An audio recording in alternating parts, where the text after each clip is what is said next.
Boa noite, queridos. Então, louvado seja Deus por esse tempo aqui, por essa mocidade, pelo que o Senhor tem feito na vida de vocês. Eu sempre, quando vou orar por vocês, eu fico pensando no futuro da igreja, né? Vocês estarão liderando. Alguns de vocês já lideram ministérios na igreja, já estão servindo arduamente o Senhor. Então é muito legal isso também. E outra coisa que eu sempre lembro quando eu oro por vocês, e agradeço a Deus, é o privilégio que vocês têm de poder iniciar uma família nos caminhos do Senhor. Não é incrível isso? Então tem alguns jovens aqui que viveram esse tempo de mocidade, agora estão casados, construindo uma família, e ainda estão entre a mocidade. Por um lado isso é muito bom, porque eles têm muito a ensinar, essa nova experiência, e poder ajudar vocês também nisso e aconselhar, né? E proteger vocês, pois eles são mais maduros, têm mais experiência e vão poder guiá-los melhor, vivendo mais próximo de vocês. Louvado seja Deus por isso. Nós vamos estar estudando esse ano, como o Renan já falou aqui, sobre a comunhão, tá? Vai ser também o tema do retiro de carnaval. E o meu subtema é compartilhando a vida, que é a ideia da palavra comunhão, né? O Renan conceituou e falou vários significados que ela tem. Um deles, ele falou associação, que pode também ser traduzido como parceria, e essa ideia de compartilhar a vida. E eu queria então ver com vocês alguns textos da palavra de Deus que vão dar muita ênfase a isso e vão esclarecer para nós e também vai dar um norte para a gente, como é que a gente tem que viver, o que a gente tem que buscar e qual a importância disso, que às vezes a gente talvez ainda não pegou o ponto, digamos assim, como que Deus vai usar a comunhão dentro do seu plano redentor, tá certo? Então abra sua Bíblia aí em Atos, capítulo 2. Atos, capítulo 2.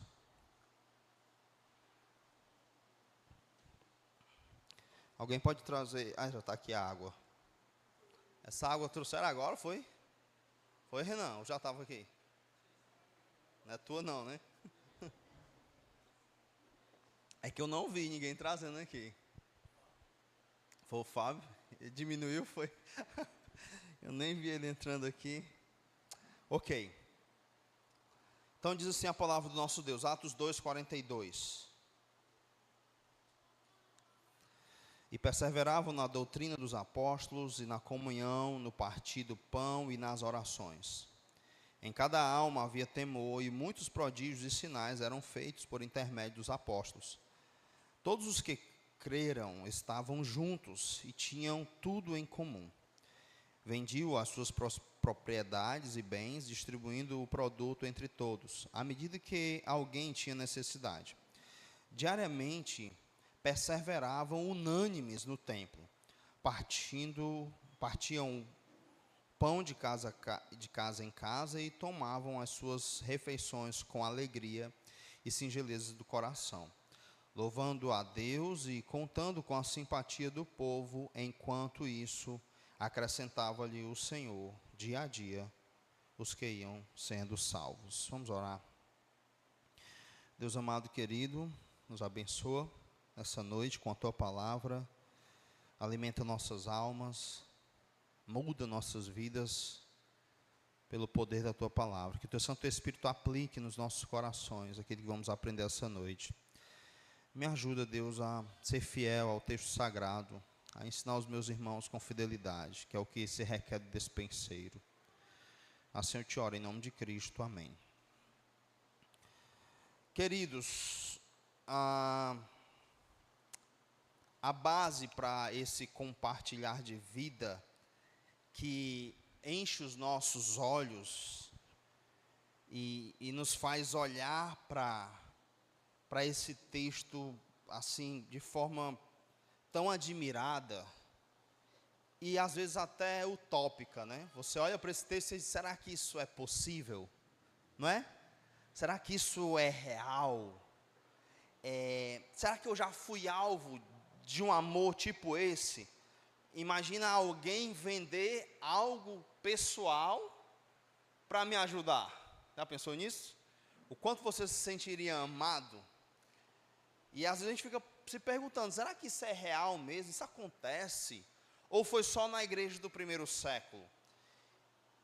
E também surge essa pergunta porque olhamos para o nosso próprio coração. Será que eu teria coragem de fazer isso? Não é? Será que eu venderia a minha moto para ajudar o Renan? O que você acha? Sim. Tinha que ser, né? Será que seríamos capazes disso?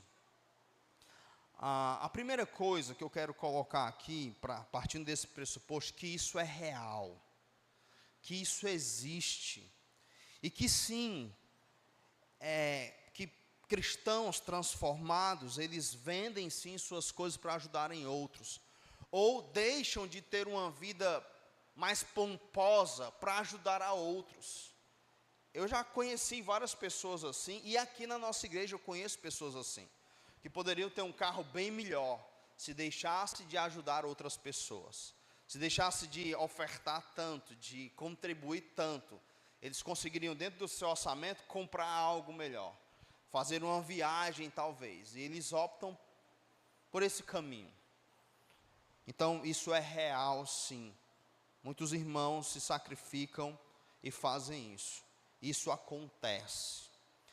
Então, toma cuidado para você nunca tentar medir o que Deus diz e o que Deus está fazendo pela sua vida. Porque às vezes você não está você não tem esse coração, e você, não, isso aqui não existe, isso aqui não é real, isso aqui não acontece. Então não tente medir o cristianismo por você, certo? Isso é real, isso acontece. Por que eu estou dizendo isso? Porque às vezes você é levado para esse tipo de pensamento para calar sua consciência. Então, em vez de você cair aos prantos arrependido, confessando o tamanho do seu pecado, do seu egoísmo, que você não é capaz de fazer isso, jamais seria capaz, ou sondar o seu coração para saber se de fato você é um regenerado. O que é que você faz? Não, isso não existe. Isso não acontece, isso não é real. E aí você cala a sua consciência e continua vivendo da forma como vai vivendo. Então toma cuidado com isso. Isso é real, isso aconteceu e isso acontece até os nossos dias. Eu poderia passar a noite aqui dando exemplo de pessoas que vivem dessa forma, contribuindo e cuidando dos outros, se sacrificando pelos outros. O texto, ele vai dizer que a igreja, ela perseverava. E aqui é interessante, porque essa ideia de perseverar não é um negócio assim, tá de boas, é tranquilo. E aí essa igreja, ela perseverava em 4 coisas. Vocês podem me ajudar? Quais eram as coisas? Na doutrina. Em que mais? Na comunhão. O que mais? No partir do pão e nas orações. Então ela perseverava em 4 coisas. De novo, na doutrina dos apóstolos, na comunhão, nas orações. Então o partir do pão aí talvez seja uma referência à ceia do Senhor. A comunhão é isso que nós estamos tratando, esse partilhar a vida, essa parceria, essa associação com o outro. Eles perseveravam. O legal nesse texto é que a doutrina, geralmente você pensa assim, a doutrina ela está como uma base da comunhão, do partir do pão e da oração. Só que não é assim que o autor apresenta. Ele apresenta a doutrina do lado da comunhão, do lado do partir do pão e do lado da oração. Então, é como se fosse uma mesa com 4 pernas, uma mesa quadrada, tenta imaginar isso. E aí você pergunta, dessas 4 pernas, para sustentar essa mesa, qual a perna mais importante? Se é uma mesa quadrada, todas elas têm a mesma importância. E aí aqui ele então está dizendo que a igreja perseverava nisso. E o que ele vai dizer logo a seguir é o resultado disso, tá certo? De se perseverar na doutrina, perseverar na comunhão, perseverar no partir do pão e perseverar nas orações. E aí lembra que perseverar, ele sempre traz a ideia de paciência em situações difíceis. É como Efésios 4 vai dizer que nós temos que nos esforçar diligentemente para manter o vínculo da paz. Então, a ideia de perseverar não é que você vai cruzar os braços e a comunhão vai acontecer. A doutrina vai acontecer, o partir do pão vai acontecer e as orações vão acontecer. Não, requer esforço, requer trabalho duro. E aí aqui o nosso ponto é a comunhão. E o interessante nesse texto ainda, de Atos, quando ele descreve como a igreja estava funcionando, é que o restante do texto, ele vai ressaltar a comunhão. Então eu falei para vocês que são 4 pernas com a mesma importância. Só que quando você faz uma leitura natural do texto, você vai perceber que a prática da comunhão, da koinonia, ela está saltando os nossos olhos. Vamos ler, para ver se vocês conseguem ver isso comigo, ou se eu estou forçando a barra. Olha só, 42, perseveravam na doutrina dos apóstolos e na comunhão, no partir do pão e nas orações. Em cada alma havia temor e muitos prodígios e sinais eram feitos por intermédio dos apóstolos. Ao 44, todos os que creram estavam juntos e tinham tudo em comum. 45, vendiam as suas propriedades e bens, distribuindo o produto entre todos, à medida que alguém tinha necessidade.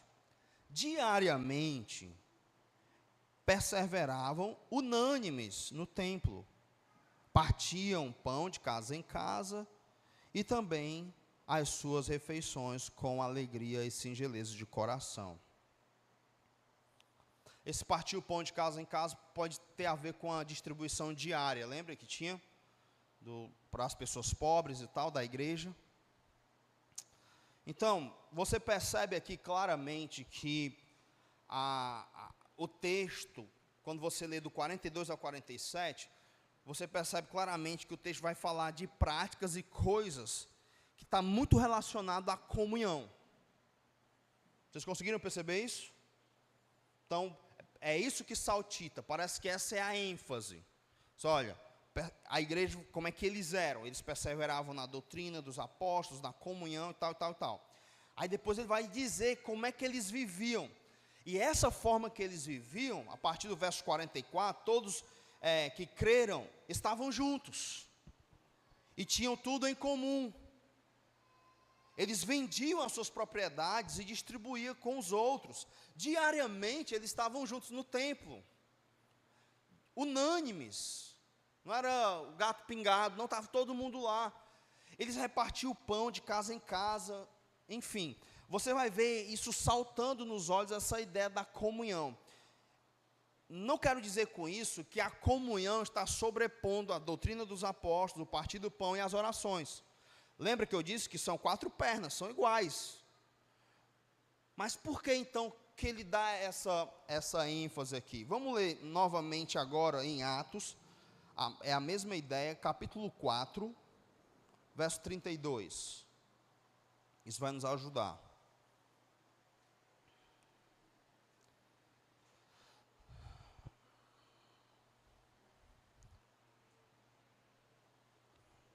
Quatro, 32. Da multidão dos que creram, era um o coração e a alma. Ninguém considerava exclusivamente sua nenhuma das coisas que possuía. Tudo, porém, lhes era comum. Vocês estão percebendo que é a mesma coisa que ele está falando? Então, ele vai falar como é que a igreja está funcionando. A ênfase que ele dá é nesse comportamento aqui, nessa comunhão. ele não diz, olha, dos que creram, tinham grandes teólogos. Tinha gente que era apaixonado, sei lá, por missões ou por oração e tal. Não, a ênfase que ele vai dar é na comunhão, de como eles eram desprendidos das suas coisas em prol do outro. Essa parceria, esse compartilhar a vida. E aí o compartilhar a vida envolvia também o compartilhar os bens. Que, diga-se de passagem, se você faz uma teologia bíblica vindo lá do Antigo Testamento, pensando nesse partilhar os bens, você consegue meio que mensurar o amor. Eu não vou ter tempo para isso aqui, depois eu posso compartilhar com vocês algo do tipo. Mas a ideia é tipo assim, para vocês entenderem. Quando você dá um presente bem caro para alguém, o que as pessoas pensam? Que você ama muito aquela pessoa, não é não? Não é assim? Isso é verdade? É. Agora eu posso dar um presente caro sem amar, eu posso. Mas é muito difícil, né? Isso não quer dizer o fato de eu dar um presente caro sem amar, isso não quer dizer que eu não possa dar provando o meu amor também. Então você vai ler as narrativas bíblicas, você vai ver a paixão de Salomão, de como ele vai fazer o culto da inauguração. Aí lá o texto vai dizer as quantidades do que ele deu, o valor que ele deu. E aí Davi vai ter essa ideia, enfim. Você pode fazer isso aí, você vai perceber essa ideia do valor, certo? E aqui, quando alguém faz isso, você vê assim, nossa, como é que esse cara ama desse jeito? Não é assim? O cara vendeu o carro dele, o terreno dele. Como pode fazer isso? É um absurdo. É isso que se comunica para a sociedade. E o que estava impactando a sociedade no primeiro século, e que o autor faz questão de enfatizar, é esse tipo de comunhão, de partilhar a vida e os bens. Mostrando como esse povo, a comunidade do Messias, era unida e como ela foi transformada. Então é um impacto na sociedade. Aí ele continua, verso 33, com grande poder os apóstolos davam testemunho da ressurreição do Senhor Jesus. E em todos eles havia abundante graça. Em todos eles havia abundante graça. Qual é a prova disso? Verso 34, pois nenhum necessitado havia entre eles. Porquanto os que possuíam terras ou casas, vendendo-as, traziam os valores correspondentes. E aqui vem a primeira lição que a gente precisa aprender desse assunto de comunhão, certo? Notem que a ênfase do autor é como essa igreja ela foi transformada. E aí, no verso 33, ele fala dessa abundante graça que tinha nele. Isso aqui vai se repetir em 2 Coríntios 8 e vai se repetir no capítulo 9 também. Essa ideia da abundante graça. E qual é a marca dessa abundante graça? Qual é a marca? Ele vai e fala, pois nenhum necessitado havia entre eles. Porquanto os que possuíam terras ou casas, vendendo-as, traziam os valores correspondentes. Então, essa abundante graça que os alcançou, os transformou a esse ponto de partilharem a vida, incluindo os seus bens. Abre comigo aí para você ver a mesma ideia lá em 2 Coríntios capítulo 8.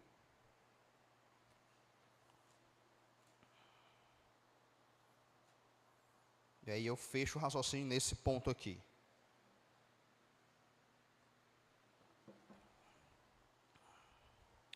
Capítulo 8, verso 1. Também, irmãos, vos fazemos conhecer a graça de Deus concedida às igrejas da Macedônia, porque no meio de muita prova de tribulação manifestam a abundância de alegria, E a profunda pobreza deles superabundou em grande riqueza da sua generosidade. Porque eles, testemunho eu, na medida de suas posses, e mesmo acima delas, se mostraram voluntários, pedindo-nos com muitos rogos a graça de participarem da assistência aos santos. E não somente fizeram como nós esperávamos, mas também deram-se a si mesmos, primeiro ao Senhor, depois a nós, pela vontade de Deus. O que eu quero que vocês percebam é que esse compartilhar de bens e de vida, eles se dão ao Senhor e dão os seus bens, até acima das suas posses. Paulo nem queria deixá-los participar disso. E o que eu quero mostrar para vocês é que a espiritualidade deles, o nível de graça em suas vidas, como o Espírito está atuando neles, é demonstrado por esse comportamento. Por isso que Lutero vai dizer que o pecado, ele faz a curva para dentro. O pecado, ele quer sempre nos isolar no nosso mundo egoísta, de não viver partilhando a vida, nosso tempo, nossa experiência, nossos recursos com os outros.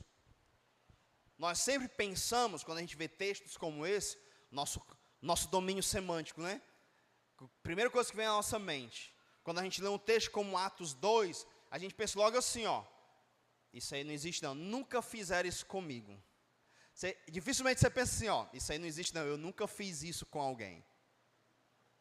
Então você sempre pensa em você. É o normal para o pecador. Você vai sempre pensar em você.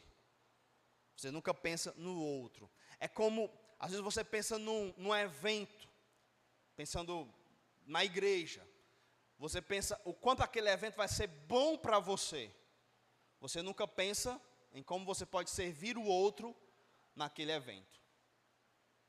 Você pensa, não, eu não gosto. Não, eu não estou afim. É sempre o seu eu que está em jogo. Você nunca pensa em como você pode contribuir com a edificação do outro. E aí eu quero que você aprenda e use isso como um termômetro. Tem algumas coisas, um grande conselho que eu vou dar a vocês agora. Tem algumas coisas que na minha vida espiritual eu uso para saber se eu estou bem espiritualmente ou não. Para me proteger. Então, quando eu faço, uma delas é quando eu faço meu devocional, e ele não é um devocional legal. Eu faço todo dia.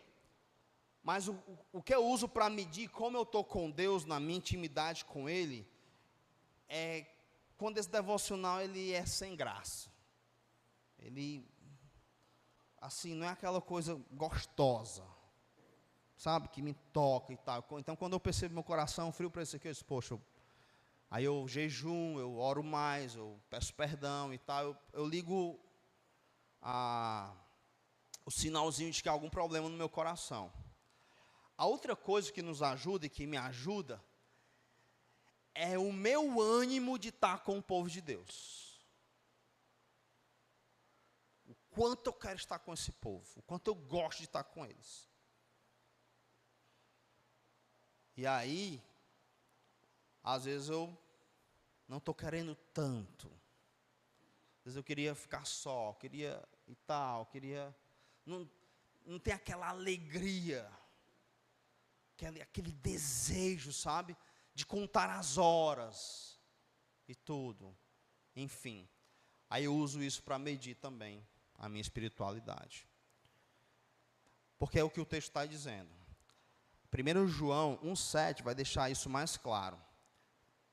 Se mantemos... Abre comigo lá, 1 João, para você poder marcar na sua Bíblia, tá? Vou evitar citar alguns textos aqui, eu vou ler para vocês marcarem.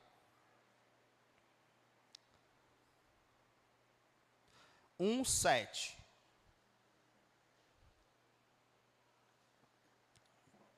Se, porém, andarmos na luz, como Ele está na luz, qual é a marca disso? Como é que é a nossa vida se nós estamos andando na luz? O que nós fazemos? Mantemos o quê? Comunhão uns com os outros. E o sangue de Jesus, seu Filho, nos purifica de todo pecado. Nós mantemos comunhão uns com os outros. Então, aqui João está escrevendo para os irmãos aprenderem a identificar os falsos cristos que tinha dentro dessa igreja. E uma das coisas que ele vai enfatizar é exatamente esse comportamento de compartilhar. E aí eu quero que você faça esse exercício. Não é os outros compartilharem comigo, eu compartilhar com os outros. Então ele diz, se nós andarmos na luz de fato, sabe qual é a marca visível de alguém que anda na luz? É que ele mantém comunhão uns com os outros. Lá no capítulo 3, olha lá para o capítulo 3 agora, para você ver isso.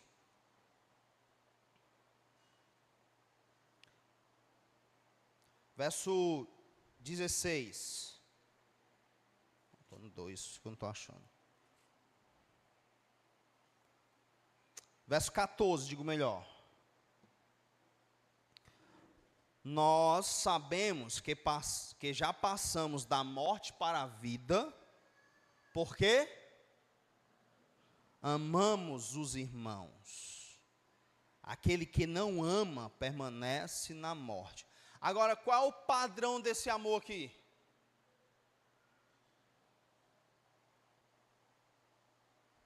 Verso 16. Nisto conhecemos o amor, que Cristo deu a sua vida por nós e devemos dar nossa vida pelos irmãos.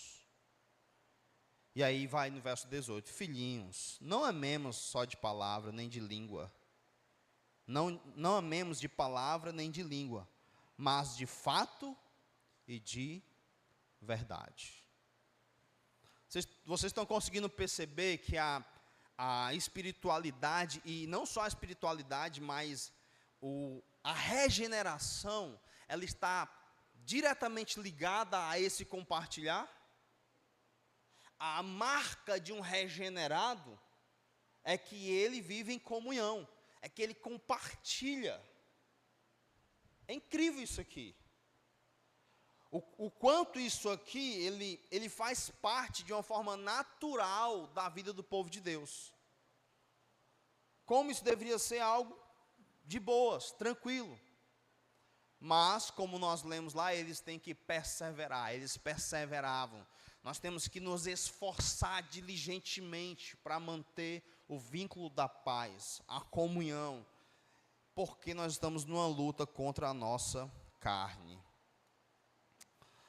No último discurso de Jesus Cristo para os seus apóstolos ou discípulos, os 11, abra comigo lá em João capítulo 13.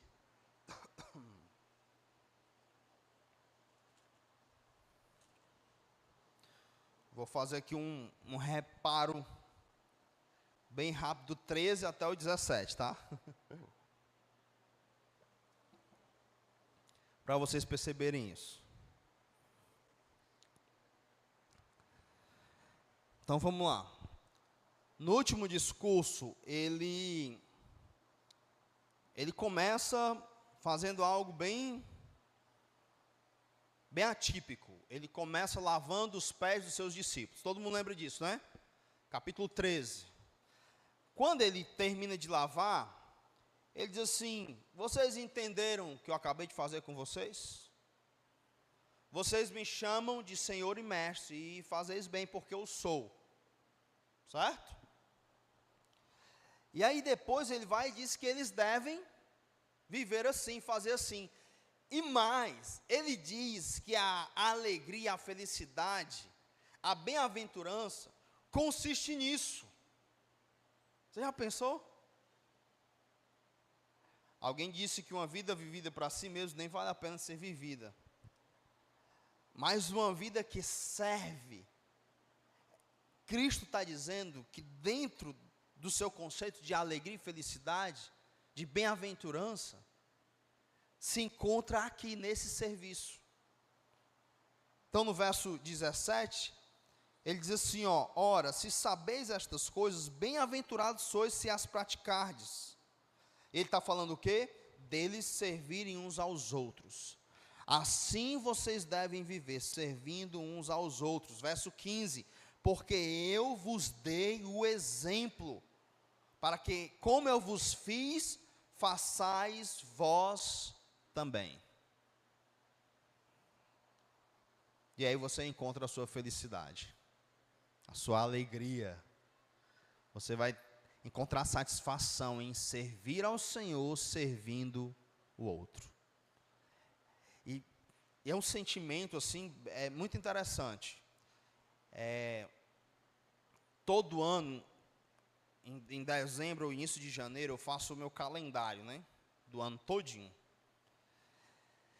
E aí eu recebo convites de outras igrejas, tem uns projetos da igreja para ir para outras igrejas, eu vou anotando e tal. Quando eu termino, aí eu olho para aquilo, né, como eu vou poder servir ao povo de Deus e a outras igrejas e tal, e aquilo dá uma sensação gostosa. Às vezes eu sou tentado assim, porque às vezes está chegando, aí eu tenho muita coisa para fazer, aí eu tenho que me preparar e tal. Poxa, eu podia ter dito não para esse compromisso aqui e tal, porque vai apertando, né? E aí às vezes eu sou tentado a isso. Não, eu vou dizer não para esse compromisso aqui e tal. Não, aqui eu vou dizer não. Aqui eu vou... Mas aí dá aquela vontade de poder ser mais útil, trabalhar, se gastar. E aí só em fazer o calendário já dá aquele prazer. Imagine quando passa, que você serviu aos irmãos ali. Então é algo realmente incrível e de fato dá muita alegria. Aí ele continua. E aí no capítulo 13 ainda, no finalzinho dele, lá para o verso 34, ele vai dar um novo mandamento. Lembra que ele está no último discurso, tá? E o novo mandamento, ele diz assim, ó: novo mandamento vos dou, que vos ameis uns aos outros, assim como eu vos amei. Que também vos ameis uns aos outros. E aí você está vendo a ênfase aqui, né? Repete. Sempre que ele repete, ênfase. E ele termina no 35 dizendo: nisto conhecerão todos que sois meus discípulos, se tiverdes amor uns com os outros. Aqui Jesus ele está com os 11, ele vai deixar os 11 e ele está só com eles. Só, vocês têm que se amar. Esse novo mandamento, o mandamento de amar não era novo. O que era novo aqui era a forma de amar, o modelo de amar. Porque lembra, você tinha que amar o próximo como a si mesmo. Então, já estava lá. Agora não, agora você tem que amar o outro como Jesus te amou. O quanto de esforço nós empregamos nisso? Não é? Quanto de esforço a gente coloca nisso? O quanto dos nossos recursos nós gastamos nisso? O quanto do nosso tempo nós gastamos nisso? O que nós deixamos de fazer para vivenciar esse amor? Ou o que nós fazemos para vivenciar esse amor? Então, infelizmente, a gente vive vidas muito isoladas. Salve-se quem puder, cada um por si. Eu estou em busca dos meus objetivos.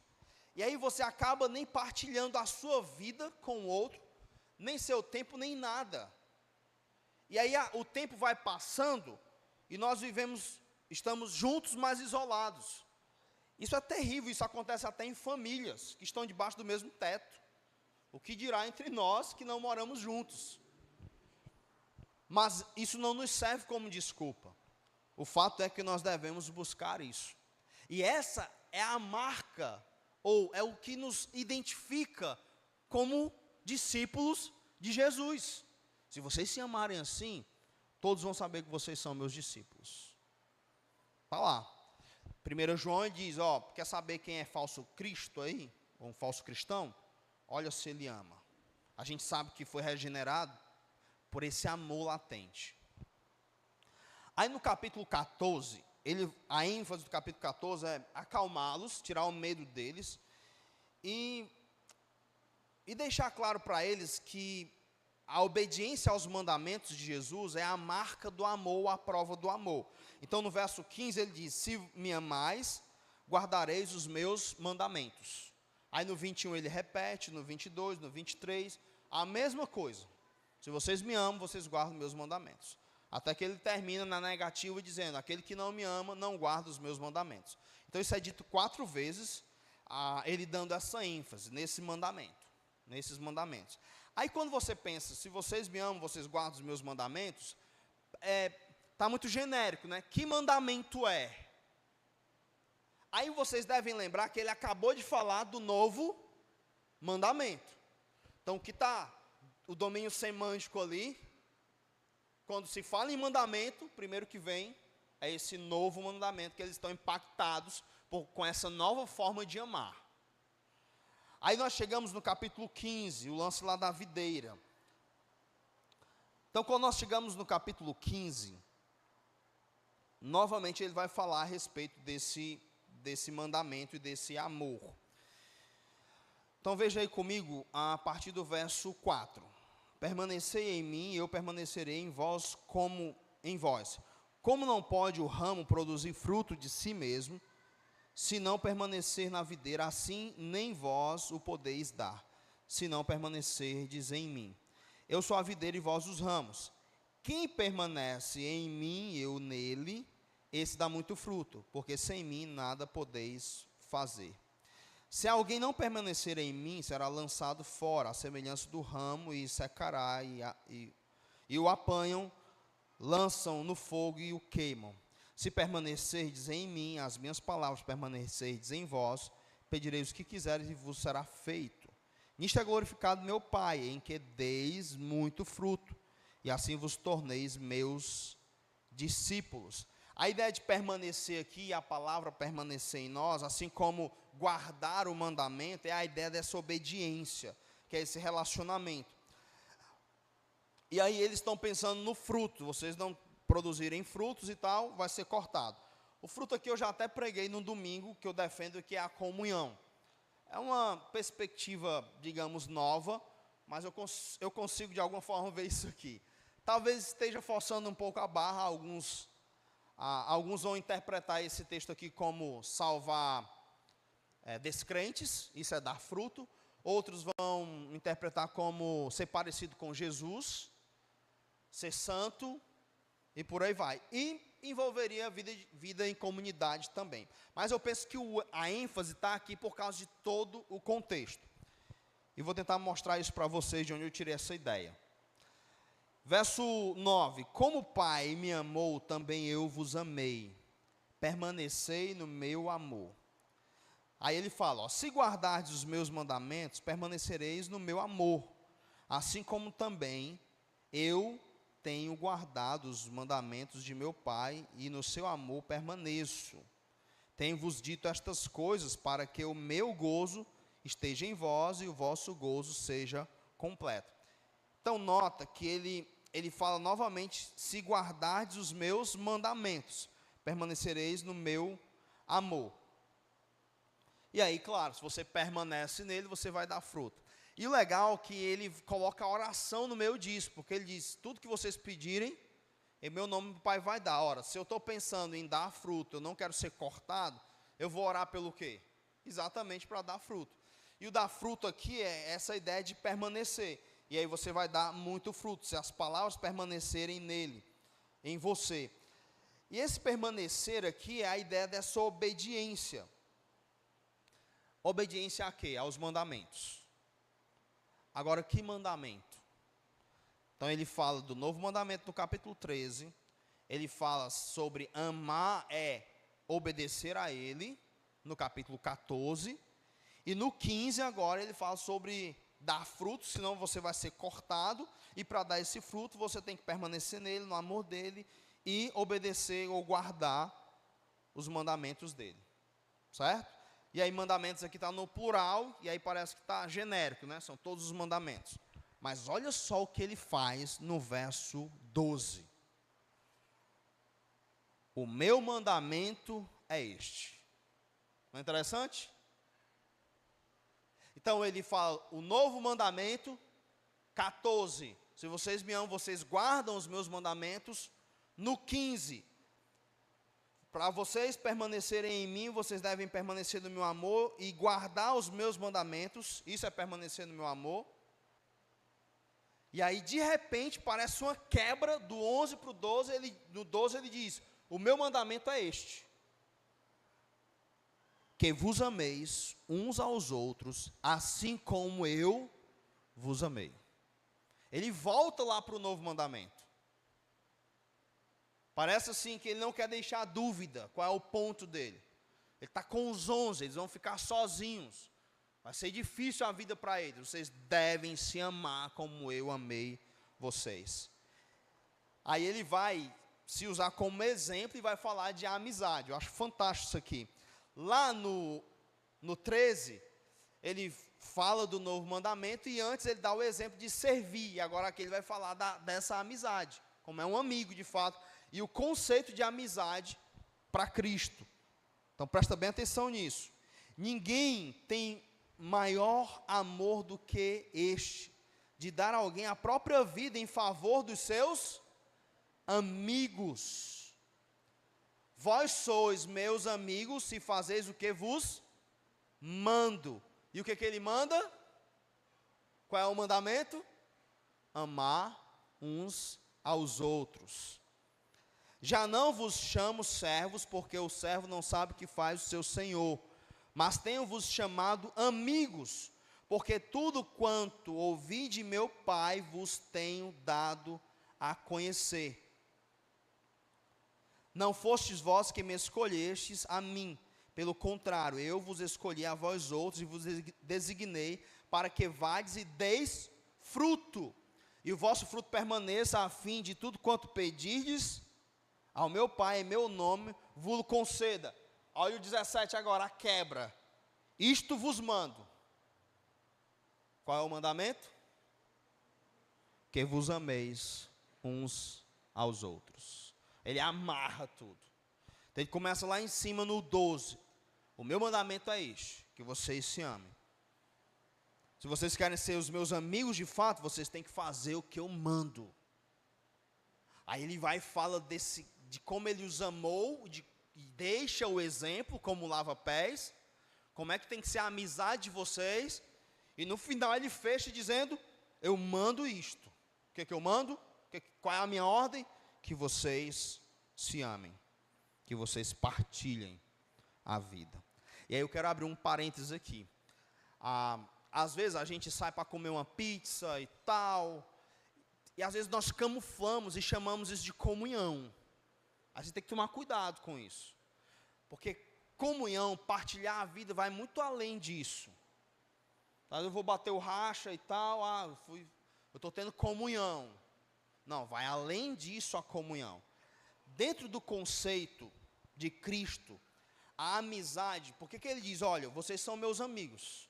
Por que vocês são meus amigos? Eu não chamo mais vocês de servo, mas de amigos. Por quê?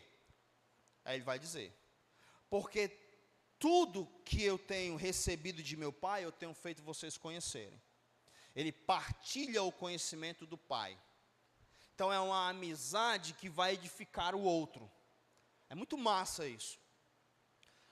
Você está vivendo experiências com Deus, você está conhecendo mais de Deus, e dentro do conceito de Cristo, a amizade, ter um amigo, o Renan é meu amigo. Dentro do conceito de Cristo, ele é meu amigo quando eu partilho com ele o que Deus está fazendo na minha vida. Como Deus está se revelando para mim. E aí nós vamos ter amizades incríveis e maravilhosas.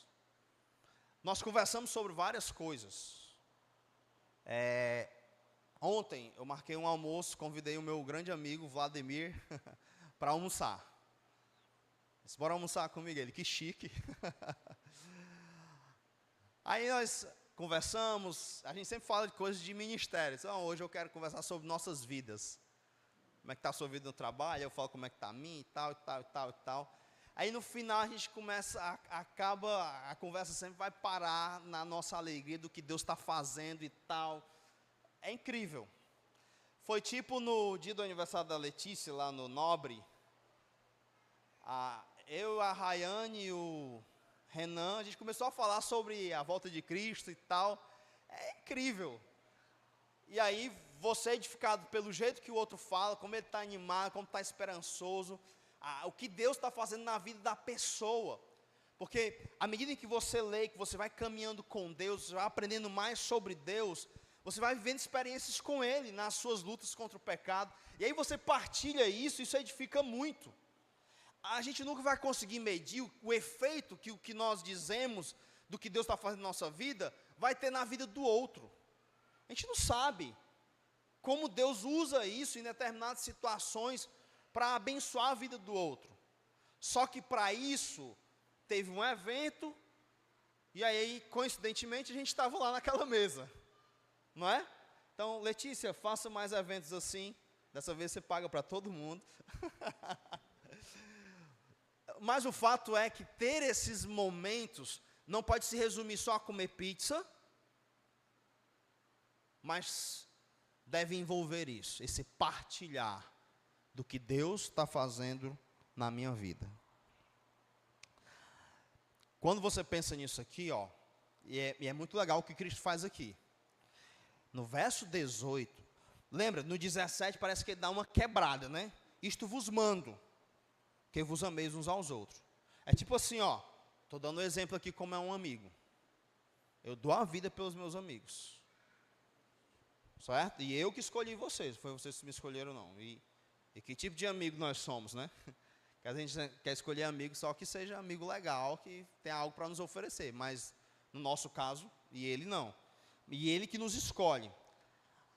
Aí ele dá essa quebra. Olha o que ele faz no verso 18. Se o mundo vos odeia, sabei que primeiro do que a vós outros, me odiou a mim. Se vós fosseis do mundo, o mundo amaria o que era seu. Como todavia não sois do mundo, pelo contrário, dele vos escolhi, por isso o mundo vos odeia.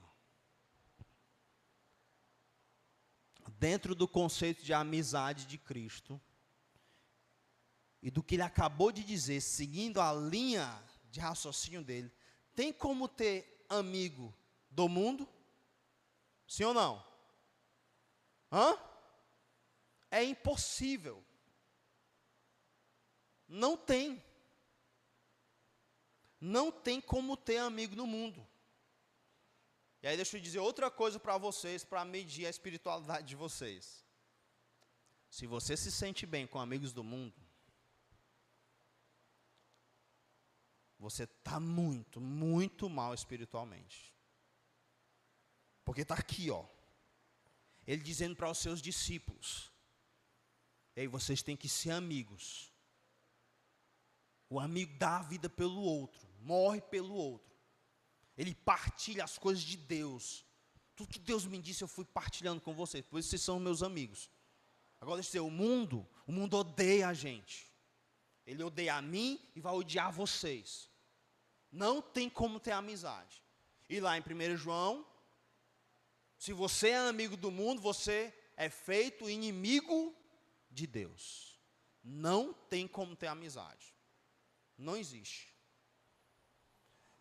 Se você se aproximar de ímpios e você começar a partilhar as coisas que Deus faz na sua vida, falando do que Deus faz, você vai se tornar um amigo chato. Ou eles se convertem, ou eles isolam você. Mas não dá para caminhar junto. Não tem, então não se engane. Você tem que, poxa, eu estou me sentindo tão bem, opa, tem alguma coisa errada. Acho tão legal estar com aqueles meus amigos lá e tudo. Eu tinha os colegas lá no colégio, no meu tempo de imaturidade. Aquela turma lá de trás, senta lá no fundão. Aí eu falava de Cristo para eles, mas eles levavam só na piada e tal. E eles nunca foram na igreja. E eles me fizeram uma proposta. Nós vamos na sua igreja, se você for numa boate com a gente. Era essa a proposta. E acabou que eles nunca foram, enfim. Mas não dá. Não tem como. Não tem como você ter prazer nessa amizade. Então, se você está vivendo com amigos do mundo, do colégio, da faculdade, isso é muito ruim. Porque, segundo Cristo, eles deviam te odiar. Agora, se você vai, não é? Você imagina, vamos tentar imaginar aqui. Hoje eu vou passar o dia com os meus amigos descrentes. Vamos lanchar. Sei lá, vamos orar aqui primeiro. Agradecer a Deus, né? E tal, pelo alimento. Vamos olhar assim. Tá bom, ora aí, né? Aí você ora e tal. Aí eles vão fazer uma piada imoral. E você, ei, mano, você não agrada a Deus, não. A Bíblia diz que isso aí eu não posso nem citar, mano. Isso é obra das trevas. Aí passou uma menina, eles olham para a menina e tal. Ei, mas isso é lascívia. Pode olhar não, Deus tem ira contra isso aí. Diz que Ele é vingador. Aí vão assistir um filme, tal e tal. Aí começa a passar cenas picantes lá, tudo aí, cara, eu tenho que sair agora, esse filme aí não dá para mim não. Como, né, eu fiz uma aliança com os meus olhos, não pôr coisa impura diante deles, vou sair, vou esperar vocês lá fora. Vai dar para passar o dia com esse pessoal? O que vocês acham? Eles vão achar vocês legais? Não, não vai.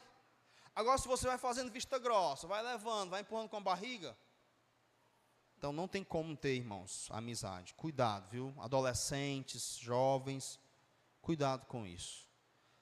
Sempre é mais fácil alguém que está embaixo puxar alguém que está em cima. Sempre é mais fácil. Você vai se envolvendo, você vai cedendo, aceitando, e seu coração tende para as coisas pecaminosas, e aí você vai se acostumando com aquilo e vai vivendo, e de repente, seu coração está frio para Deus. Aí você já percebeu outra coisa? Você devia se perguntar assim, poxa, eu não tenho amizade na igreja, e eu tenho amizade no mundo. Como é isso? Aí aqui eu sou capaz de dizer, das duas uma, ou você nunca foi um regenerado, ou você está muito, muito mal espiritualmente. E aqui não são conceitos pastorais, não, está aqui nos textos. Eu li os textos.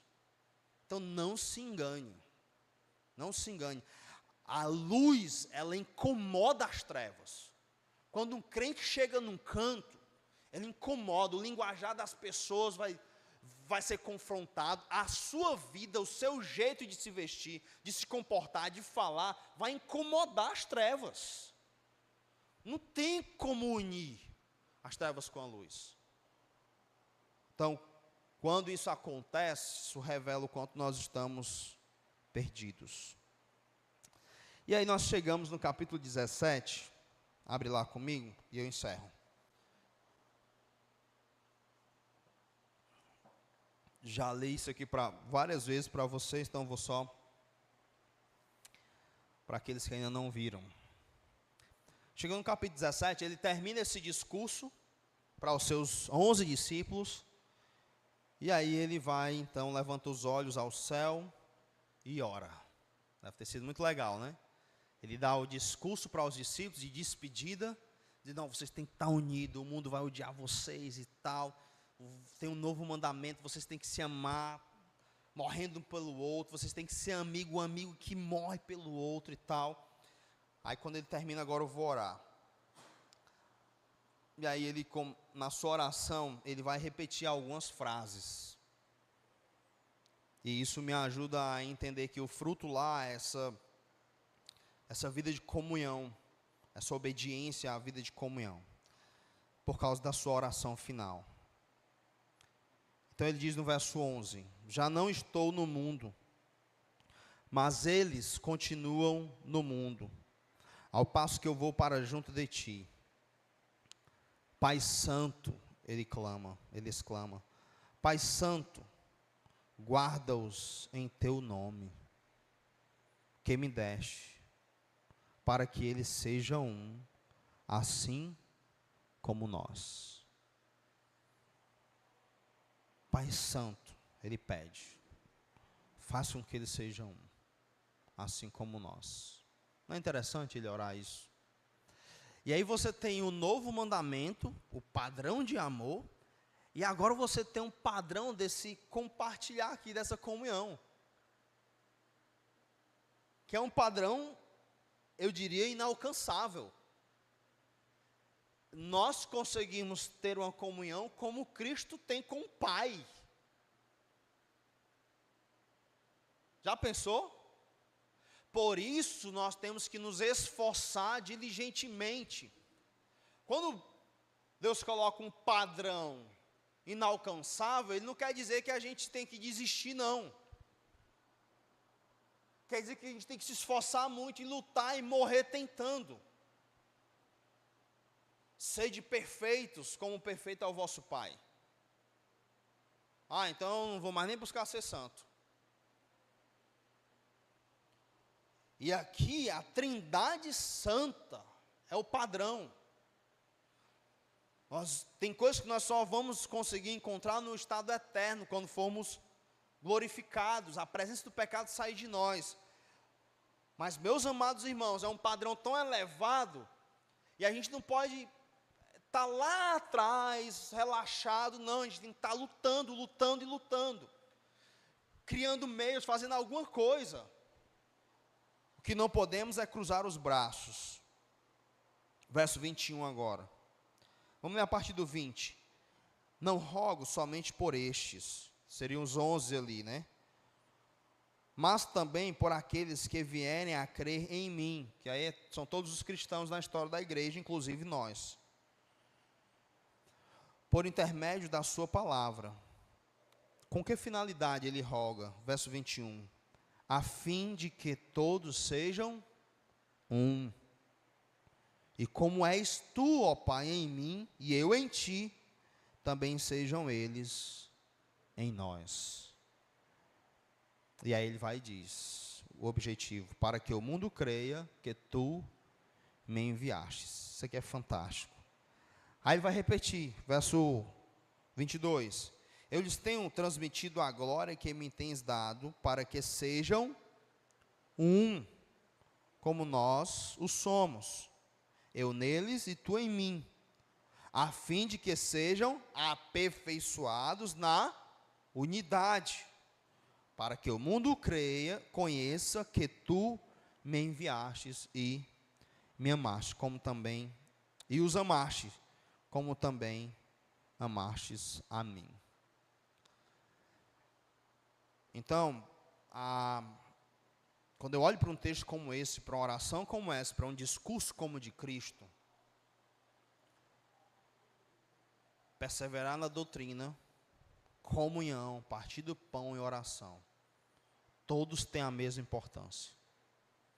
Então, às vezes nós damos a importância, tem que ter a pregação da palavra e tal, a gente tem que ser teólogo sério, tem que estudar e tudo, tem que fazer missões e tal.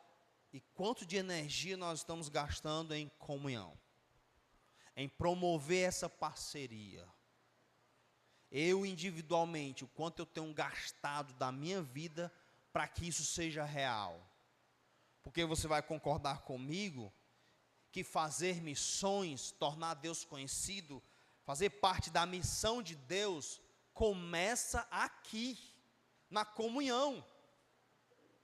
Não há compartilhar a fé sem compartilhar a vida. Não há missões sem comunhão. Você já pensou nisso?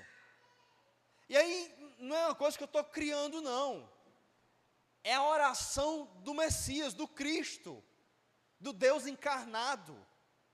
Ele está dizendo, Pai, é a oração dele.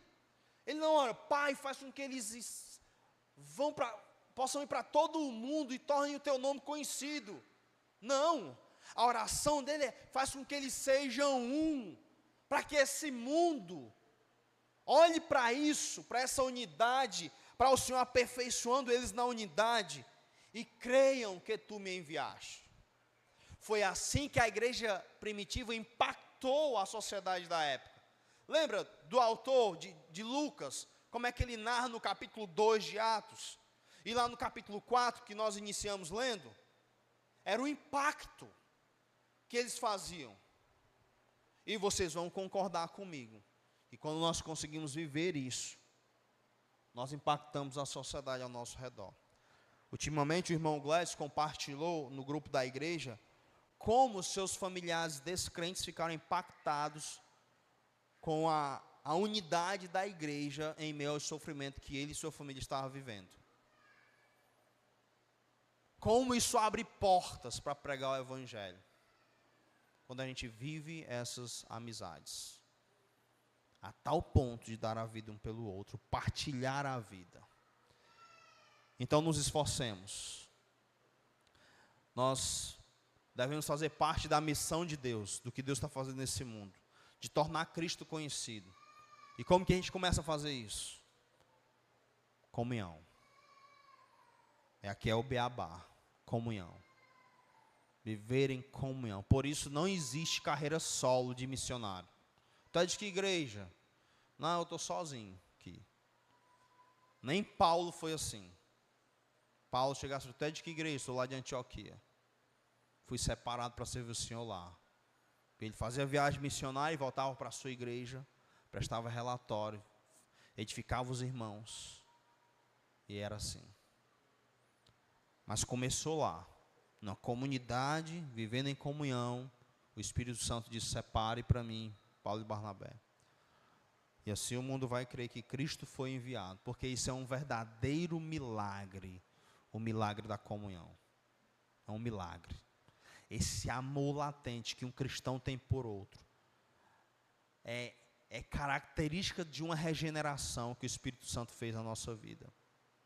Incrível isso, incrível. Então, se você é crente, você já tem isso. Mas você precisa lutar e aperfeiçoar isso. Tá certo? Amém? Que Deus nos abençoe. Vamos orar?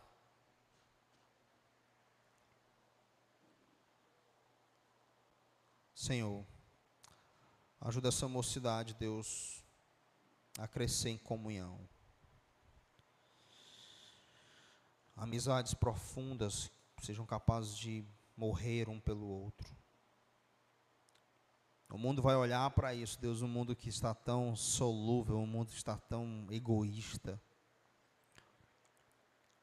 um mundo individualista. Quando olhar para esses jovens, para o teu povo unido, eles vão saber que o Senhor veio, morreu numa cruz, ressuscitou, transformou um povo para a tua glória. Ajuda, Deus. Que essa seja a marca visível de uma boa doutrina e de pessoas que oram, uma vida de comunhão. Assim eu te oro em nome de Jesus Cristo. Amém.